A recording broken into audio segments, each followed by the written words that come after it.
ഈ രീതിയിൽ വേണം നിങ്ങൾ വാഷ് ബേസിൻസ് സെലക്ട് ചെയ്ത് നിങ്ങൾ സൈറ്റിൽ ഫിക്സ് ചെയ്യുമ്പോൾ ചെയ്യേണ്ടത്.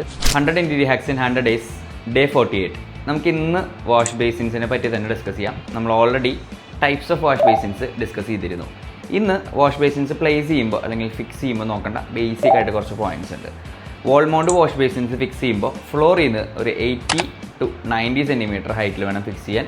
ഐഡിയൽ ആയിട്ടുള്ള ഹൈറ്റ് ഒരു 850 അല്ലെങ്കിൽ 800 mm ആയിരിക്കും. എന്തുകൊണ്ടാണെന്ന് വെച്ച് കഴിഞ്ഞാൽ നമുക്ക് കംഫർട്ടബിൾ ഇത് യൂസ് ചെയ്യാൻ വേണ്ടിയിട്ടാണ്. അതുപോലെ തന്നെ ഇതിൽ നിന്ന് ടാപ്പിലേക്കുള്ള ഒരു ഹൈറ്റ് മിനിമം ഒരു 20-25 സെൻറ്റിമീറ്റർ ഗ്യാപ്പ് ഉള്ളതാണ് ഏറ്റവും കംഫർട്ടബിൾ യൂസ് ചെയ്യാൻ ideal.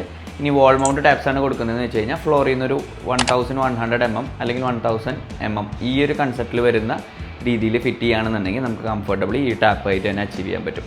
Additionally counter top wash basins use ചെയ്യുമ്പോൾ കൗണ്ടറാണ് ആദ്യം വരിക. അപ്പോൾ കൗണ്ടർ ഹൈറ്റ് ഏകദേശം ഒരു 70 to 75 സെൻറ്റിമീറ്റർ കീപ്പ് ചെയ്യുക, മാക്സിമം 80 സെൻറ്റിമീറ്റർ. വാഷ് ബേസിൻ്റെ ടോപ്പ് അതിനും എപ്പോഴും ഒരു 85 to 90 സെൻറ്റിമീറ്റർ എക്സീഡ് ചെയ്ത് പോകാത്ത രീതിയിൽ വേണം ചെയ്യാൻ. അതുപോലെ തന്നെ ഈ ഒരു 25 സെൻറ്റിമീറ്റർ ടാപ്പ് ഹൈറ്റിൻ്റെ ഗ്യാപ്പ് കീപ്പ് ചെയ്യുക. അതുപോലെ തന്നെ കൗണ്ടർ ടോപ്പ് വാഷ് ബേസിൻസ് വരുമ്പോൾ വാഷ് ബേസിൻ്റെ ബാക്ക് സൈഡിലാണ് നമ്മൾ ടാപ്പ് ഫിക്സ് ചെയ്യുക. അപ്പോൾ ഫിക്സ് ചെയ്യുന്ന ടാപ്പുകൾ ലോങ് ബോഡി പില്ലർ കോക്കുകൾ തന്നെ സെലക്ട് ചെയ്യാൻ ശ്രദ്ധിക്കുക.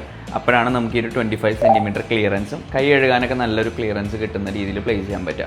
ഈ രീതിയിൽ വേണം നിങ്ങൾ വാഷ് ബേസിൻസ് സെലക്ട് ചെയ്ത് നിങ്ങൾ സൈറ്റിൽ ഫിക്സ് ചെയ്യുമ്പോൾ ചെയ്യേണ്ടത്. നമ്മൾ ഏത് മോഡൽ സെലക്ട് ചെയ്യുന്നത് മാത്രമല്ല അവിടെ എഫക്റ്റീവായിട്ട് നമുക്ക് എങ്ങനെ ഫങ്ഷണലി യൂസ് ചെയ്യാൻ പറ്റും എന്നുള്ളതും വളരെ ഇമ്പോർട്ടൻ്റ് ആണ്.